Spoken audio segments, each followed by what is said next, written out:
A ver.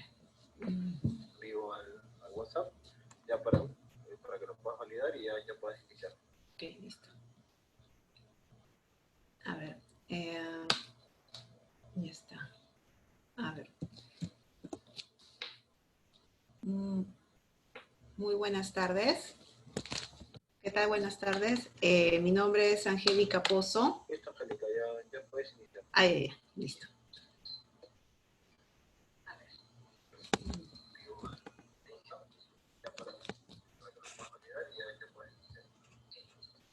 A ver. Buenas tardes. Mi nombre es Angélica Pozo y vamos a iniciar con nuestra segunda sesión en lo que corresponde a la formulación de proyectos de inversión pública. Bien. A ver. Listo. Primero que nada voy a presentarme con ustedes. Mi nombre es Angélica Pozo. Soy economista de profesión y tengo soy magíster en gestión pública y actualmente me encargo de la supervisión de estudios de preinversión. Todo en el marco del InvierteP. En esta segunda sesión vamos a tocar básicamente lo que son los contenidos mínimos para proyectos de inversión de mediana y baja complejidad. Lo que consiste el famoso formato 6D. Y vamos a iniciar con la sección de lo que es identificación. A ver, vamos a ir yendo paso a paso, no solamente lo que involucra la formulación, básicamente lo que es un trabajo de gabinete, sino vamos a ir armando todos los pasos o procesos que comunidad formuladora debe ir siguiendo justamente para la obtención de estos sustentos técnicos, de las fichas, ¿no? Todos los estudios. Primero que nada vamos a identificar las acciones preliminares.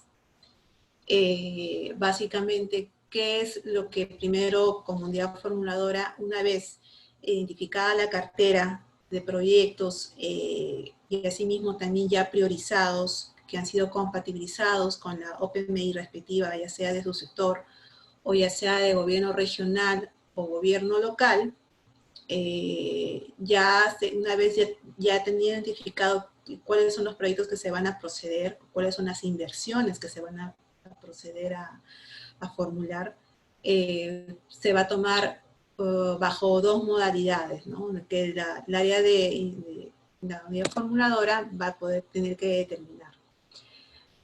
Las otras dos modalidades son, una es que efectivamente la formule con el personal de planta, que es el famoso de hacerlo in-house, o lo otro sería contratar un servicio de consultoría, es decir, el diseño de los términos de referencia y sacarlos a proceso de selección, ¿no? Si la unidad formuladora opta por hacerlo con personal de planta, obviamente tiene que empezar, primero que nada, en diseñar un plan de trabajo.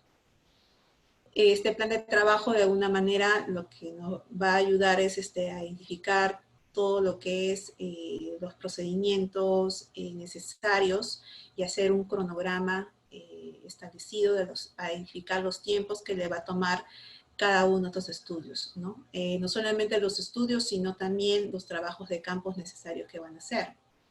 Y en caso, por tema de tiempos, la unidad formuladora decida que para formular estos estudios, o mejor dicho, los sustentos técnicos, requiere hacer un servicio de consultoría, lo que va a proceder la unidad formuladora es diseñar unos términos de referencia, justamente identificando todos los contenidos mínimos que debería tener estos estudios, y efectivamente también identificar una serie de plazos establecidos, ¿no? Obviamente el personal de la unidad formuladora se va a encargar de ir supervisando, ir evaluando, revisando cada uno de estos entregables conforme se va desarrollando, ¿no? Asimismo, también tienen que verificar si efectivamente el equipo consultor va a ir a campo y cómo va a ir recopilando la información que se requiere de acuerdo a los términos de referencia. Obviamente, esos términos de referencia tienen que estar bajo la normativa de la ley de contrataciones, ¿no? Que esa es la otra cara, como decir, del marco del invierte, ¿no? De alguna manera se va entrelazando, ¿no? Ya vimos en la parte de programación, en su momento, ¿no? Cómo ahí participaba lo que es la parte presupuestal. Y ahora con esto de acá, con el servicio de consultoría, también un poco te enlaza con la parte de la ley de contrataciones, ¿no? Ahora vamos a seguir viendo esto paso a paso. Una vez que se haya identificado la formuladora, vemos los siguientes pasos, ¿no?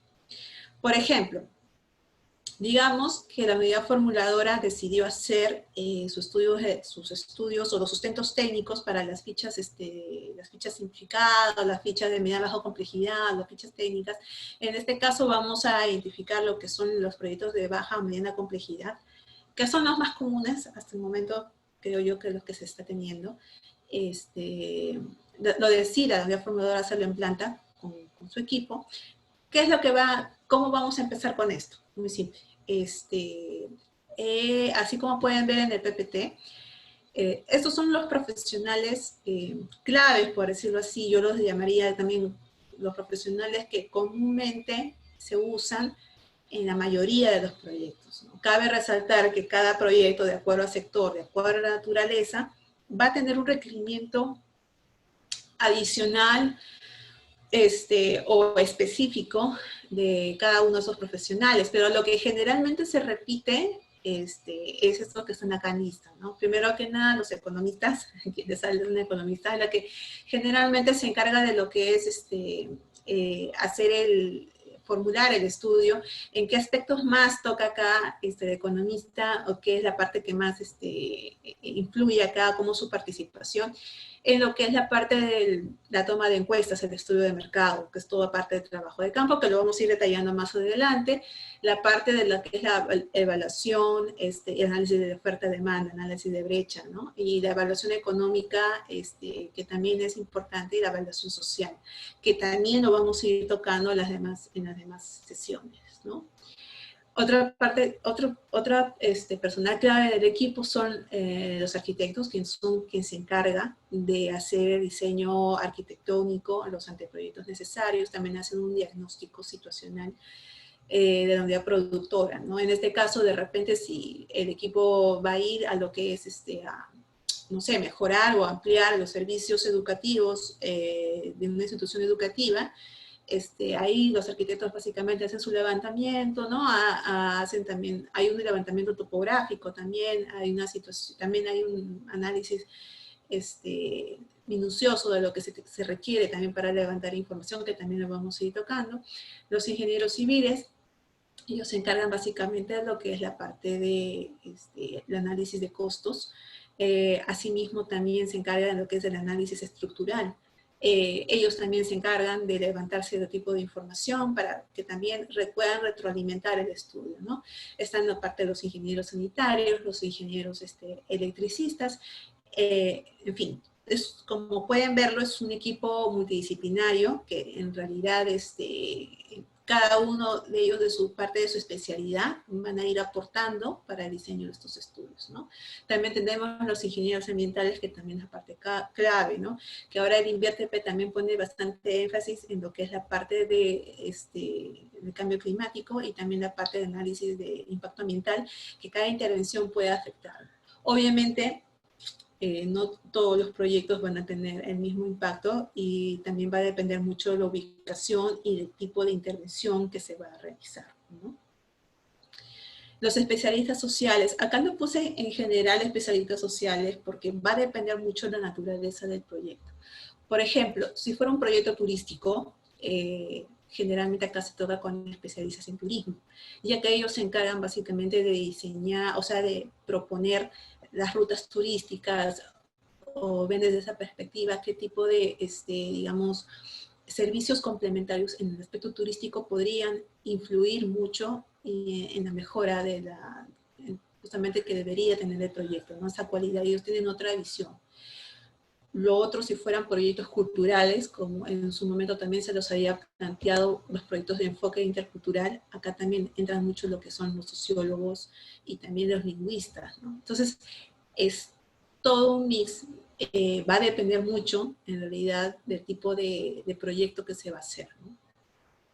Los arqueólogos, sí, efectivamente, acá también son una parte muy importante, no solamente en proyectos culturales, de enfoque cultural, digamos, museos, ¿no? Sino también en el aspecto de la parte de los proyectos turísticos, digamos, si queremos hacer una intervención de mejora de accesos, de servicios hacia algunos recursos turísticos o recursos arqueológicos, históricos, también de alguna forma ahí también formarán parte de los arqueólogos, o también para hacer un análisis quizás de justamente que no se encuentren una intervención donde pueda estar libre de cualquier tipo de, no sé, de algunos restos arqueológicos que puedan ver. Entonces ahí el papel del arqueólogo va a tener un papel primordial o crucial ahí, ¿no? Para identificar los famosos CIRAS, ¿no? Para tener para que la intervención más adelante no se pueda ver afectada, digamos que de repente porque se encuentre algún resto arqueológico, un patrimonio. Bueno, ya saben que el Perú es un lugar donde tiene bastante historia y bastantes restos, ¿no? En lo que es la parte arqueológica, histórica, ¿no? Y otros en realidad de los que podrían haber todo dependiendo del tipo de naturaleza del proyecto, ¿no? Estos son los más comunes, ¿no? Cabe resaltar también que esta es una parte importante, que la conformación de equipos es necesario que estén titulados y estén colegiados, ¿no? De acuerdo a su cada colegiatura, a fin de que ellos, al momento de hacer sus entregas de sus productos, estos estén visados, ¿no? y acuerdamente firmados para poder validar justamente cada uno de estos, de sus insumos, de sus productos, que es sumamente importante para la formulación del estudio, ¿por qué no?, para hacer un sustento, ¿no?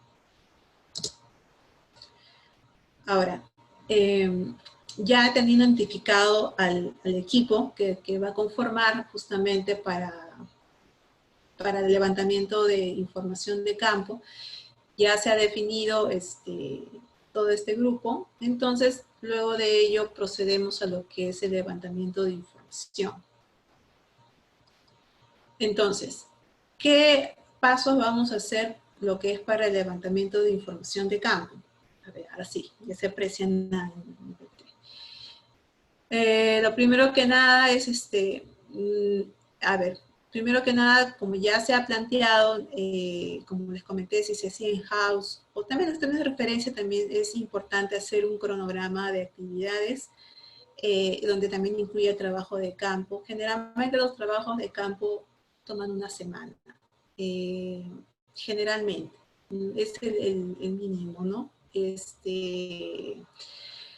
¿Por qué? Porque acá lo que no solamente es que solamente va a viajar una persona, sino, o sea, solamente el economista, sino acá todo el equipo viaja, todo el equipo hace la visita in situ y se encarga de revisar desde su propia especialidad. Se tratan de recopilar toda la información necesaria para proceder con el análisis del diagnóstico. Es decir, por ejemplo, para la elección de trabajo de campo no es necesario contemplar ciertas actividades. Primero que nada, la identificación de las zonas de acceso hacia la unidad productora. Por ejemplo, acá la identificación de las zonas de acceso a la unidad productora es, por ejemplo, si van a un colegio a visitar, van a ir a hacer la visita in situ, tienen que ver cuáles son las avenidas principales, con qué, de repente con alguna vía, vía nacional se pueda cruzar, asimismo también cómo poder llegar, ¿no?, a este colegio, a esta institución educativa, o de repente si es un embarcadero, también un embarcadero turístico, por ejemplo, ¿no? Los visitantes llegan por tierra, llegan por aeropuerto, una vez que llegan hacia la ciudad, o el centro de soporte, que es el término se tiene en turismo, o sea, la ciudad donde se llegan los visitantes, donde se alojan, qué tipo de movilidad van a tomar, o de repente se tienen que desplazar por río. Entonces es necesario, importante, identificar las zonas de acceso. Entonces, una vez identificado estas partes, estas zonas de acceso, ya tienen un planteamiento de la llegada. No es necesario tenerlo bien claro, eso bien mapeado, justamente para poder hacer la parte del diagnóstico, la parte de identificación al estudio. La siguiente parte de las identificaciones son los actores clave. En el trabajo de campo no solamente es ir a visitar ya sea recurso, ya sea el colegio, el hospital o la comisaría, sino también es necesario ir identificando quiénes son los actores claves de acuerdo a todo este proceso. Es decir, el primer contacto que generalmente se hace son, si fuera un colegio, digamos con la misma directora del centro educativo, de la institución educativa, el personal administrativo, los padres de familia del entorno, o los representantes de repente de la comunidad, o del asentamiento humano, o del comité de vecinos. Entonces ahí se va identificando quiénes son los personales claves. Si fuera, en caso de un recurso turístico, el primer contacto que se llega es con la DICETUR, ¿no? Que es de los gobiernos regionales, hablamos en provincia, con el propio gobierno regional, con los gobiernos municipales, también con los representantes, y luego se va también con los que son del personal de Perú, que también se puede ir haciendo las visitas, las entrevistas, también va por la parte de lo que es los operadores turísticos, los mismos visitantes turísticos, los mismos visitantes que van a los lugares. Entonces, o de repente también haya otra entidad que de repente esté administrando o se encargue de lo que es la protección, de repente está administrado, que no sé, por el Ministerio de Cultura, de repente por el CERNAM. Entonces, ahí, una vez que uno va yendo al lugar, va mapeando los principales involucrados y se va identificando y recopilando información, ¿no?, de parte de ellos. Entonces, una vez identificado cada uno de ellos, una vez mapeados, también se procede a lo que es la recopilación de los antecedentes de la unidad productora. Acá lo puse UPE, es una sigla en realidad, la unidad productora. Es decir, por ejemplo, si fuera un centro de capacitación, una CITE, de repente, que se quiera mejorar los servicios existentes, entonces, lo primero que nada es, o un centro de capacitación, es primero que nada recopilar la información que pueda tener. Lo que hay que tener claro es que no todas las entidades pueden tener la información ordenada o digitalizada. O sea, cuando uno va a campo hay que tener muy claro eso de que no toda la información va a estar completa, en primer lugar, y tampoco va a estar digitalizada, ni mucho menos ordenada. Eso creo que hay que tenerlo muy claro al momento de ir a campo. Obviamente, sí se pueden ir haciendo coordinaciones previas con las respectivas entidades, si es que hay una adecuada comunicación, una fuerte comunicación, sí se puede ir, pero cuando uno llega a campo va surgiendo ciertas cosas y hay que ir preveyendo estas cosas, estas contingencias que puedan suceder. Primero que nada, lo que uno cuando llega al lugar se impone con las autoridades, se coordina y justamente qué información es lo que te van a solicitar. Yo sugiero que se haga una lista antes de viajar y obviamente ya irles enviando o irles mapeando qué información se puede ir recopilando. Lo que, si fuera, como les comenté, si fuera una infraestructura, ya sea un colegio o un hospital, primero, ¿cuáles son los gastos de los servicios básicos que se tienen, ¿no? Si se tienen información de estos, cuánto están pagando de manera anual o de manera mensual, se puede sacar un prorrateado, tener esa información. Luego también su organigrama, cómo está funcionando actualmente.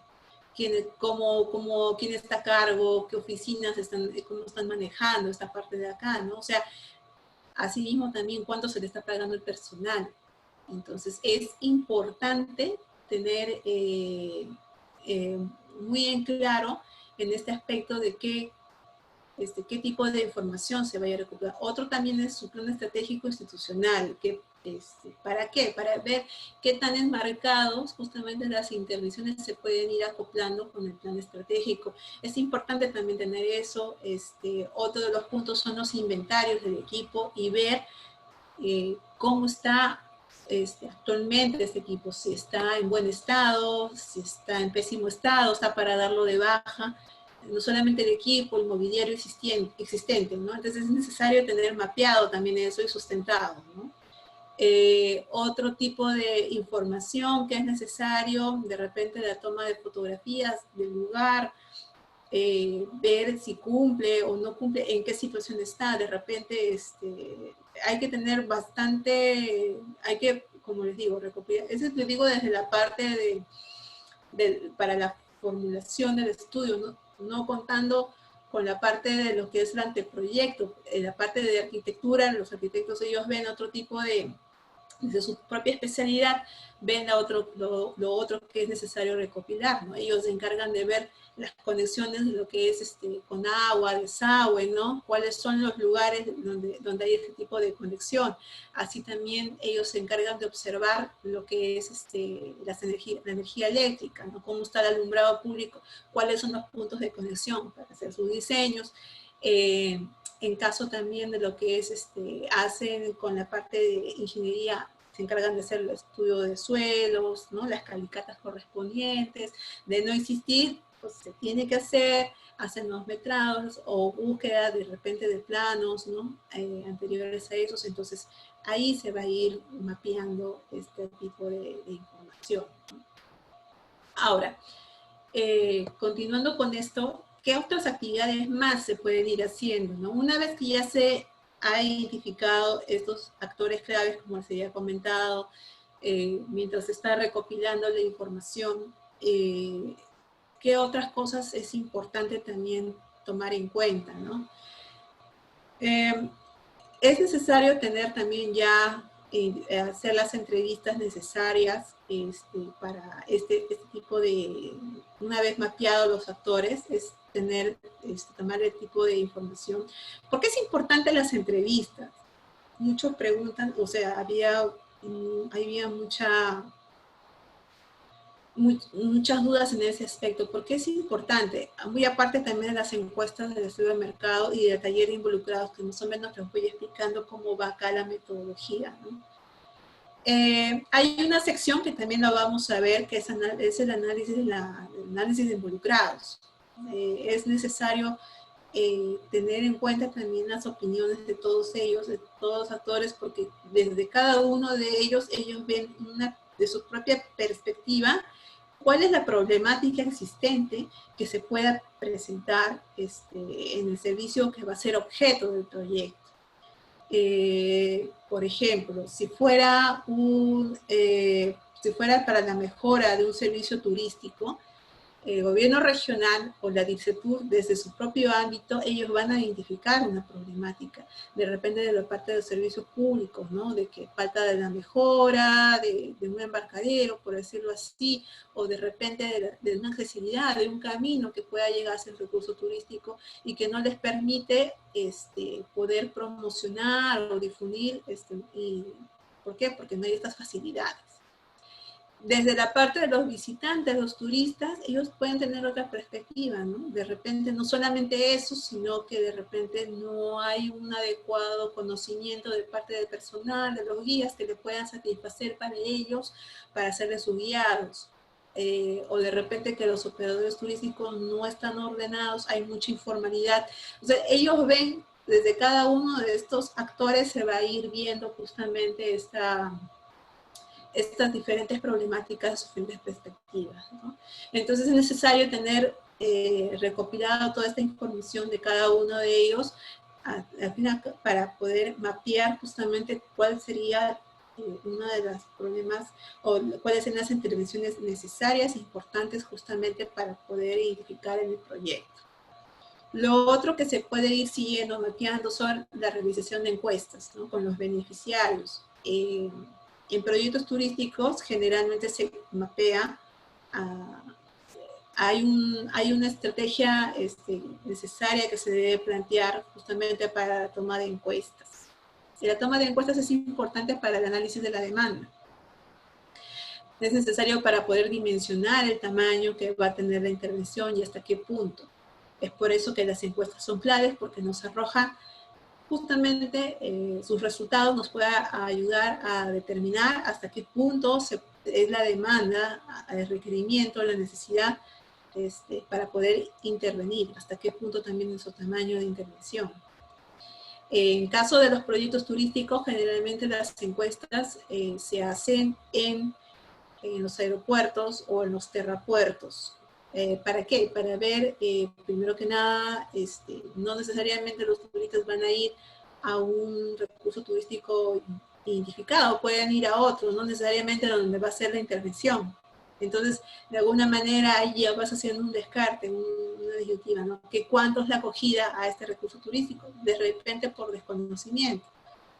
Otro punto donde también se toman las encuestas es en el mismo recurso turístico, porque ya ahí el visitante ya ha visitado, ya lo conoce, ya sabe cómo es, entonces ya tiene una opinión clara de los servicios que ha recibido y cuál es su percepción ante eso. Entonces, en estos dos puntos son importantes, son cruciales para poder identificar justamente las necesidades y las percepciones y de repente el desconocimiento para ver la promoción y difusión hasta qué punto se está llegando con esto.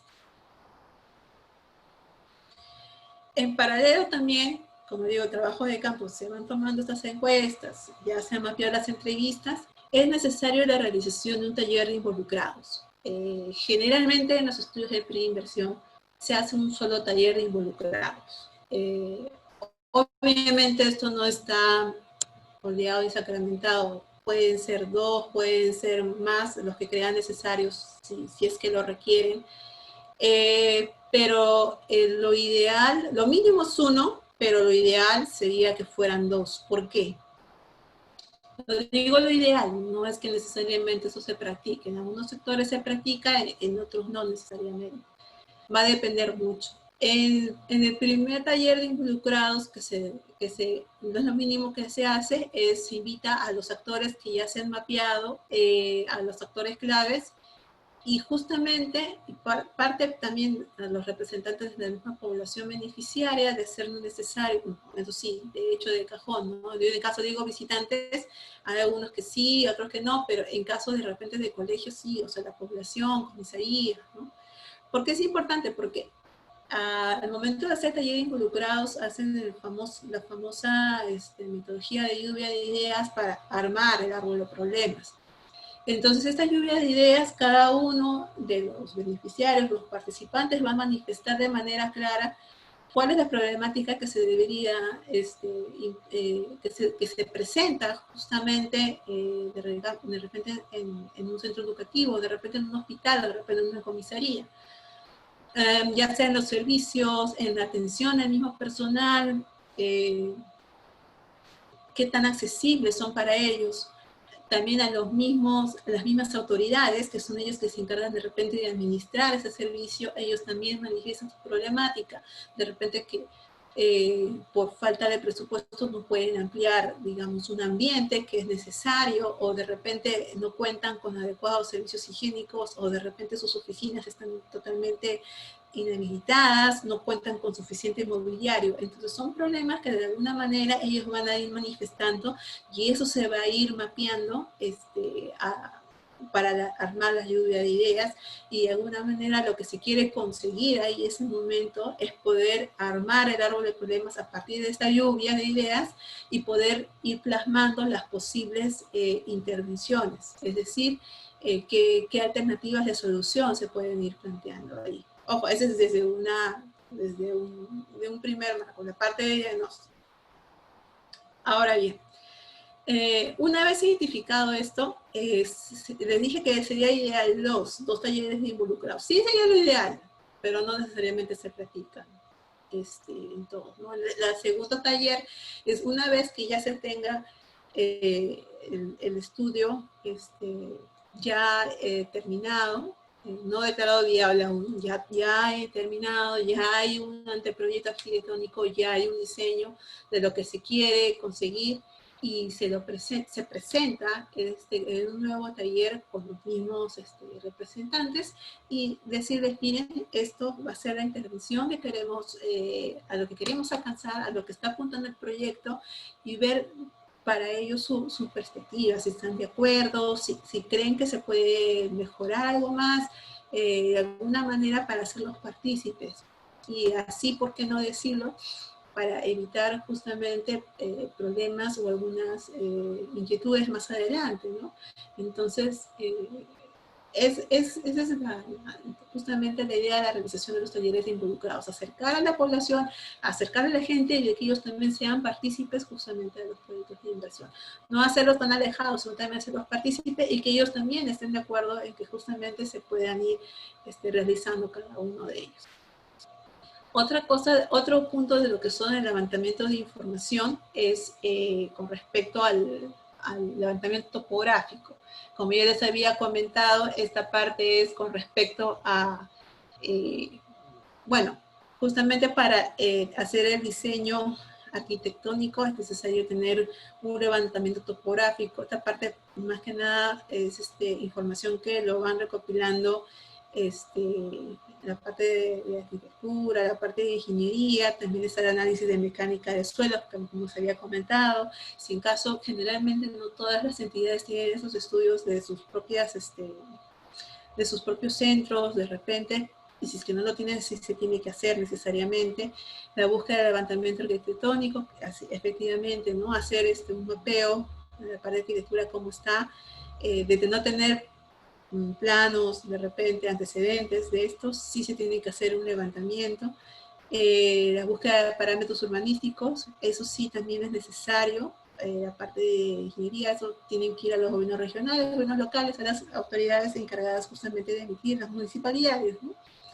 Se les puede emitir las búsquedas de entrada y salida de agua y desagüe, que es necesario también para lo que es la parte del análisis de diagnóstico y para el planteamiento de propuestas, tomando en cuenta esta información, ¿no?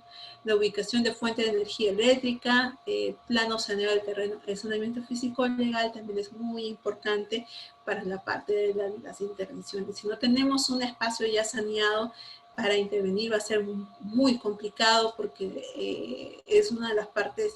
Según la directiva nos comenta de que no necesariamente, o sea, tiene que ser saneado, o que tengan que tener acuerdos o convenios ya establecidos con los gobiernos regionales y locales. Pero una vez que se quiere ejecutar, sí es necesario ya tener el predio, los espacios debidamente saneados, ¿no? La identificación de áreas y espacios públicos cerca de la unidad productora, sí, es muy importante. Por ejemplo, hubo un caso de un centro de capacitación, no voy a decir el nombre, pero sé que la municipalidad, una municipalidad X, quería hacer un centro de capacitación cerca de una vía principal, por ejemplo, ¿no? Entonces, al momento de ir, ellos estaban dispuestos con la donación del terreno y lo querían que se haga su centro de capacitación, y estaba en una vía principal, cerca de una comisaría, pero sorpresa, ahí había un grifo, o sea, estaba cerca de un grifo. Entonces, por normativa de espacios, por tipo de seguridad, te dicen que tiene que tener un tipo de distancia, no recuerdo muy bien si era de 50 metros, justamente por tipo de problemas. Desde la parte arquitectónica, la parte normativa, hay que tener mucho cuidado también en identificar qué tipo de espacios públicos se encuentran en el entorno de la intervención, que parece que no fueran importantes, pero sí puede determinar mucho si es adecuado o no a los espacios necesarios que se van a intervenir. Entonces sí, es muy importante también tener claro eso, ¿no? Ahora bien, ya luego haber ido a campo y haber levantado todas estas información, considerando de que todo esto se haya ido, como dice, se haya podido completar en esa semana. Generalmente no es así. Generalmente siempre va a haber información que se va a quedar ahí, de repente que va a quedar pendiente, pero siempre va a estar la comunicación con los gobiernos regionales, gobiernos locales, con los contactos necesarios para poder ir retroalimentando. Entonces se procede a lo que es el trabajo de gabinete. En el trabajo de gabinete ya empezamos a lo que es el diseño de este sustento técnico. Entonces vamos a ir viendo por los primeros capítulos que se van a ir iniciando, ¿no? Primero que nada, el contenido que debería tener son, en los datos generales de ese documento es la institucionalidad.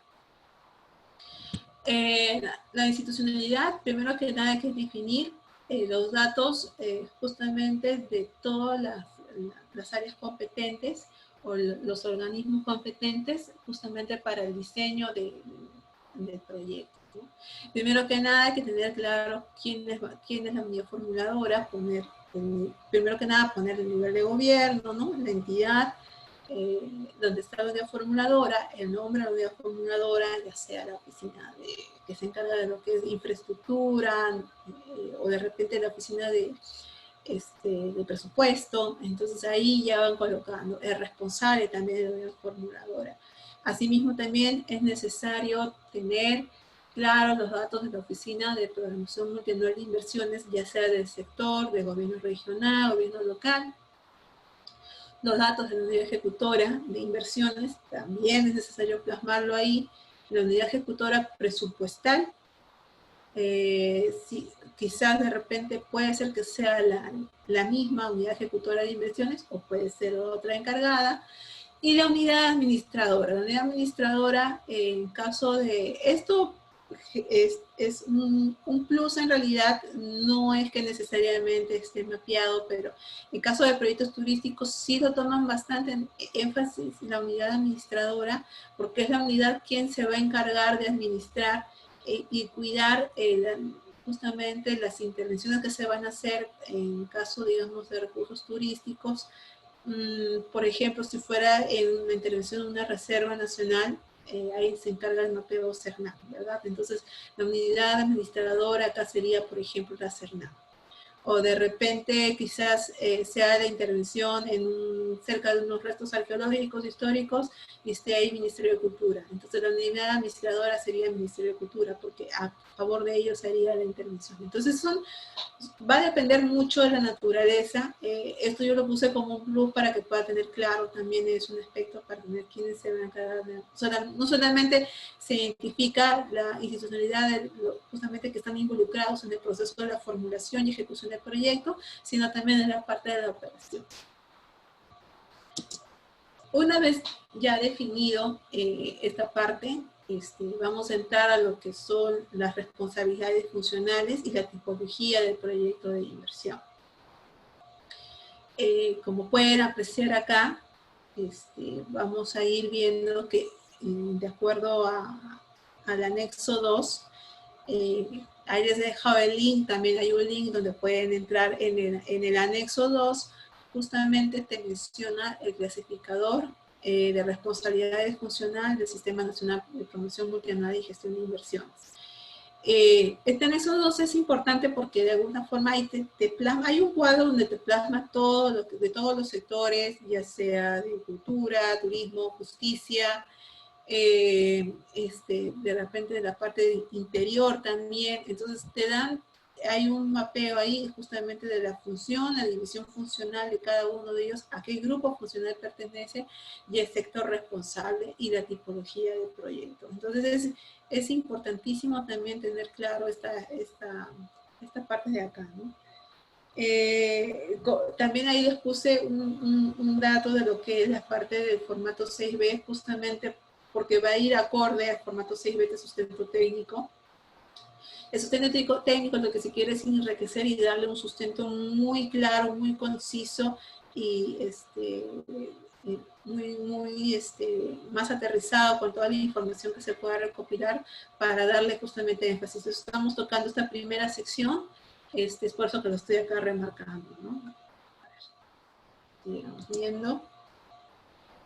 Ahora, una vez que ya se ha tenido también, ya se ha identificado la funcionalidad de cada uno de este proyecto, vamos a ir con la parte del nombre, el famoso nombre del proyecto. ¿Qué nombre va a tener?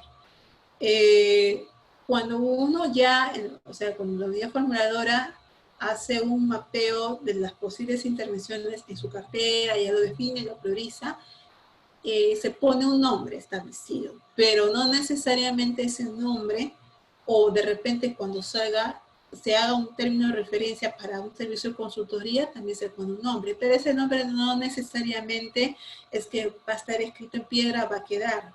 No necesariamente, puede ser que sí, puede ser que no. ¿Qué es la variante? ¿Qué puede variar cuando se va a campo? Cuando uno va a campo, generalmente te vas encontrando con justamente, de repente puedan haber algo adicional más que lo pueda modificar. Por ejemplo, que ya no sea no solamente mejoramiento, puede ser ampliación del servicio. Entonces, son cosas que de alguna forma el trabajo de campo nos va a ir ayudando justamente a perfeccionar esta primera denominación que se ha tenido, ¿no? En la naturaleza de intervención, acá puse por un ejemplo, en la naturaleza de intervención puede ser mejoramiento, ampliación, de repente, o creación, cuando no existe servicio y se quiera crearla, proponerla, entonces ahí también hay otra perspectiva, ¿no? El objeto de intervención es justamente qué tipo de intervención, a qué va a estar sujeto esta intervención. En este caso, en el invierte ponen el objeto de intervención que va a tener la unidad productora. Acá puse un ejemplo de un proyecto turístico, que dice, naturaleza de intervención es mejoramiento, ¿no? Mejoramiento porque el servicio existe, lo que se quiere es mejorarlo. ¿A qué objeto de intervención? De los servicios turísticos, del Templo San Andrés y el complejo arqueológico de Siyustán. Entonces, acá el Templo San Andrés y el complejo arqueológico de Siyustán son las unidades productoras que van a estar sujetas, sus servicios turísticos van a estar sujetas a esta intervención, que es de mejoramiento. Otra parte importante que es necesario recalcar, la localización. ¿Dónde están localizados? El distrito, provincia y departamento. Entonces, estos datos son importantes para poder dar la denominación al proyecto en sí. Otro punto, otra información importante es a qué se está alineado ese proyecto y contribuye a un cierre de brechas. Ya lo habíamos hablado en sesiones anteriores, qué cosas, los indicadores de brecha y por qué son tan importantes. Si está alineado a un cierre de brecha, que son los servicios turísticos públicos, en este caso de turismo, ya está enmarcado justamente este servicio, la brecha en servicios públicos en recursos turísticos. El nombre del indicador de brecha es el porcentaje de recursos turísticos inventariados, priorizados, que no brindan adecuados servicios turísticos públicos. Este indicador de brecha es en porcentaje, ¿no? Entonces, hay que estar mapeado. Esta información, el indicador de brecha, está en la misma página web del sector. Entonces, es información pública que lo pueden ir, si es digamos, un proyecto educativo, tienen que ir a la página del Minedu, en la parte de transparencia, si no me equivoco, y ahí pueden ir viendo lo que es la parte de su indicador de brecha, cómo lo han identificado, ¿no? O en la página del MEP también pueden ir en la parte de lo que son, aquí les estoy dejando allí también el link donde pueden encontrar todos los indicadores de brecha de todos los sectores, y ahí pueden ir mapeando. La unidad de medida, los recursos turísticos inventariados priorizados, o sea, como es un proyecto turístico, caso unidad de medida va a ser por recursos turísticos, ¿no? Que están inventariados y son priorizados, ¿no? El espacio geográfico, que también es importante, ¿no? A nivel distrital, provincial y regional. El año, bueno, en este caso este proyecto, yo lo puse 2018 como ejemplo, ¿Qué valor va a tener en su contribución ante la brecha? Puse una contribución de 1. Y la contribución de cierre de brechas va a ser en porcentaje. Lo puse 1 porque es decir, 1 del proyecto, no de toda la cartera, solamente que va a ayudar en 1 a toda la cartera. Es decir, esta intervención, este recurso turístico va a funcionar como 1 en comparación del número de todos los recursos turísticos inventariados, priorizados a nivel nacional. Entonces, el porcentaje va a ser mínimo de intervención, ¿no? Ahora, el análisis del territorio. En esta parte voy a hacer énfasis bastante en la parte de lo que es el territorio. En el análisis del territorio se tiene que identificar claramente, en el invierte decían así a secas, área de estudio y área de influencia. En el SNIP, que diga. Ahora con el invierte hablan del análisis de territorio. Es lo mismo en realidad, pero lo que quieren es un poco ponerle énfasis qué se diferencia de área de estudio con área de influencia. En el área de estudio, básicamente va a contemplar 3 características. Es el área donde se va a localizar la población afectada.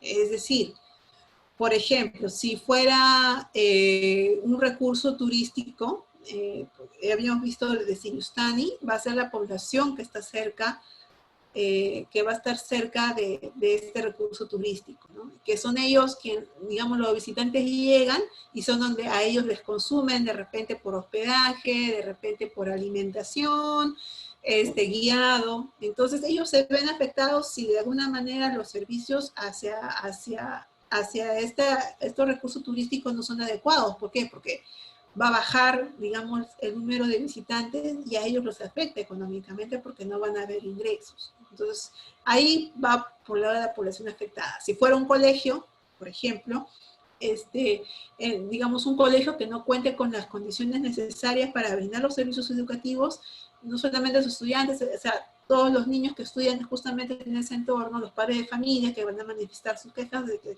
los niños no están recibiendo adecuados servicios educativos, ¿no? Entonces ahí está la población afectada. Entonces esa área, ese ámbito, entonces ahí es la que tiene que tener identificado la población afectada, en el área de estudio. Eso lo tenemos que tener mapeado. Lo otro, el área donde se ubica la unidad productora intervenida, cuando esta exista o donde podría construirse una nueva UP, exactamente. Por ejemplo, si fuera el área de estudio, tiene que estar localizado, mapeado, la población afectada y la unidad productora, ya sea un colegio, sea un recurso turístico, sea un hospital, sea una comisaría.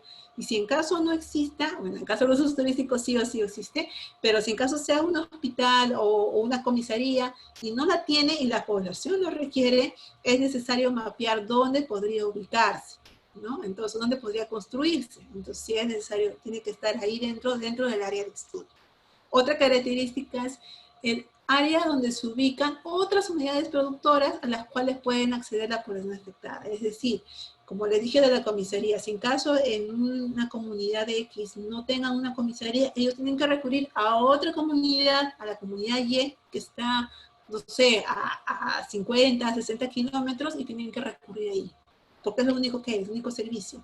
Entonces, tiene que estar dentro de, ahí también sería considerado como área de estudio. Entonces, el área de estudio, por ende, es un área más grande en comparación del área de influencia. ¿Y qué es el área de influencia? El área de influencia solamente se enfoca donde se ubica la población afectada. Entonces, ya para ir, para verlo más ya claramente esto más mapeado, es el área de estudio. Cuando el área de estudio, o sea, como les he explicado, el área de estudio y el área de influencia son dos cosas distintas. Es decir, que el área de estudio te va a abarcar más características, población afectada, ubicación de una productora y la ubicación de unidades productoras que estén cerca del entorno en caso no exista la que se pretende implementar, ¿no? Entonces, por ende, y la área de influencia es donde se ubica, una vez más, la población afectada. Entonces, acá va a haber dos situaciones que probablemente se pueden presentar en los proyectos, como uno formule el proyecto, ¿no? Que el área de estudio puede ser igual al área de influencia. ¿Cuánto sucede eso? Y también puede ser que generalmente ocurre que el área de estudio sea más grande que el área de influencia. Entonces, en el primer caso, ¿cuándo ocurre eso? Esto ocurre generalmente, este es, digamos, un ejemplo de un proyecto turístico. Acá lo he mapeado en la presentación. Digamos, hay un embarcadero turístico en la ciudad de Iquitos. Este embarcadero turístico, como pueden apreciar en el mapa, ahí está en amarillo, ahí está una flechita. El embarcadero turístico se está encontrando prácticamente cerca, no cerca, sino que es parte de la ciudad de Iquitos. Entonces, acá los beneficiarios van a ser los visitantes y la misma población que vive en la ciudad de Iquitos. Entonces, es parte de, está junto. Entonces, acá yo puedo identificar que mi área de estudio también se encuentra, ¿no? Mi población afectada, que también es el área de influencia. Y ahí mismo también se encuentra, ¿quién se encuentra? La unidad productora. Entonces, ya como pueden ver, o sea, está mapeado, acá en esta parte podemos decir que tanto el área de estudio como el área de influencia son iguales. Es la misma recopilación de información. Acá en la parte B dice el área de estudio es más grande que el área de influencia. Ya, perfecto. Acá, ¿qué lo hace diferente?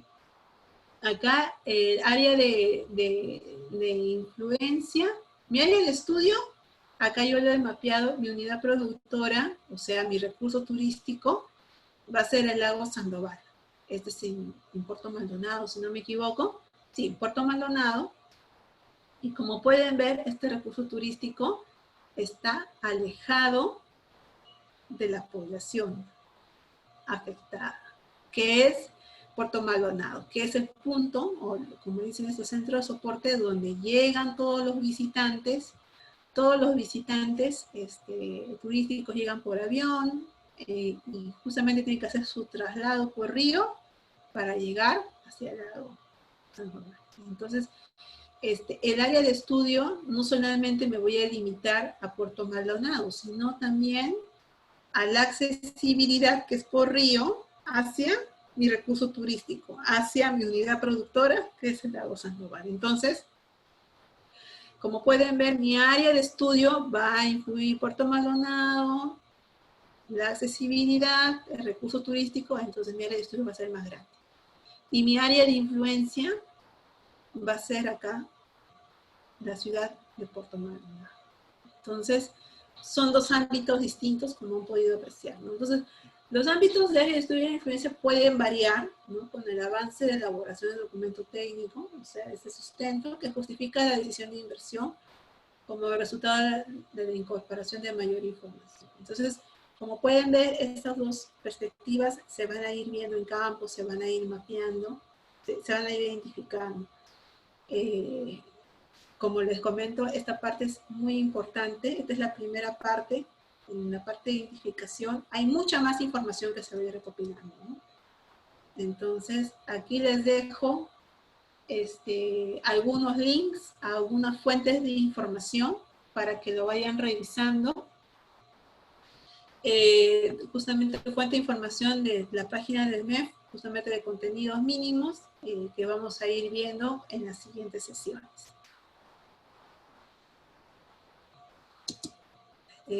Bueno, muchas gracias. Muchas gracias por ver esta presentación, por su tiempo. Cualquier consulta que ustedes requieran, tienen mi correo electrónico en adición que ustedes consideren preguntar, tienen algunas dudas. Yo con muchísimo gusto voy a ir informándoles toda esta información. También lo pueden descargar en la página de Facebook de CAMEX. Entonces, muchísimas gracias. Estamos próximos ante cualquier pregunta, cualquier duda, no duden en hacerlo en línea. Muchísimas gracias. Hasta una próxima sesión.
A ver.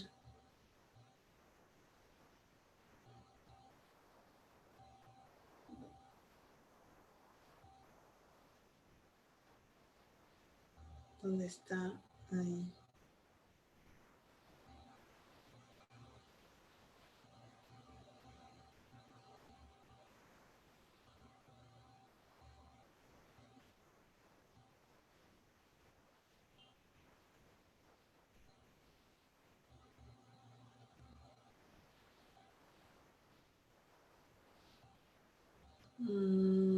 Hay una pregunta, creo.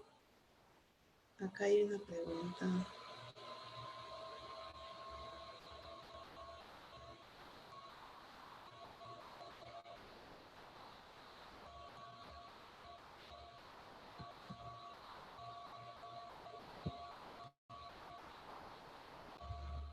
A ver, un minuto.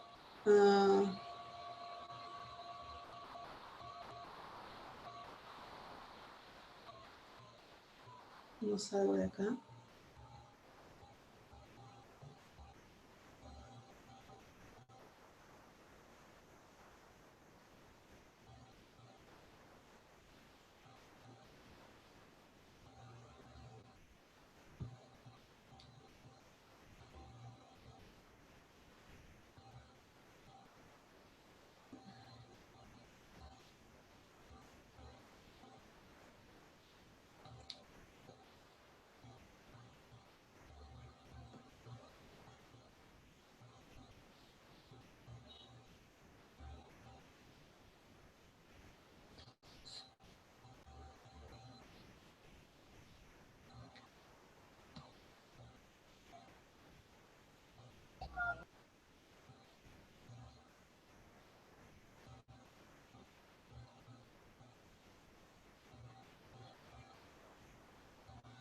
te preocupes. Ya entré a la sala.